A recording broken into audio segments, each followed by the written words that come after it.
Hi అందరికీ, నేను మీ ఉదయని. ఫిబ్రవరి 2025 మహాకుంభమేళాలో ఒక అమ్మాయి పేరు మోనాలిసా. రుద్రాక్షమాలలు అమ్ముతూ రోజుకి 100 రూపాయలు కూడా సంపాదించలేని పరిస్థితి. No fame, no background, just బతకడం కోసమే ఆ అమ్మాయి పడ్డ స్ట్రగుల్స్ అన్నీ కూడా. కానీ ఒక వీడియో వైరల్ అయింది, సోషల్ మీడియా చూసింది, మొత్తం ప్రపంచం చూసింది. అంతే, ఓవర్ నైట్ తన లైఫే చేంజ్ అయిపోయింది. కట్ చేసి డిసెంబర్ 2025 ఒక మంచి ఇన్నోవా కార్లో తిరుగుతుంది.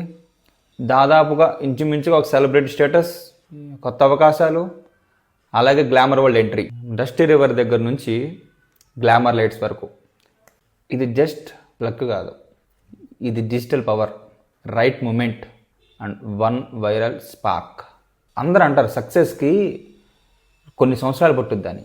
అవసరంలా, జస్ట్ ఒక్క మూమెంట్ చాలు మీకు. బెస్ట్ ఎగ్జాంపుల్ దానికి కాదా? మీరేమనుకుంటున్నారు? ఇది నిజంగా ఇన్స్పిరేషనా లేక సోషల్ మీడియా రియాలిటీయా? మీ ఒపీనియన్ని కామెంట్ రూపంలో కామెంట్ చేయండి. Thank you.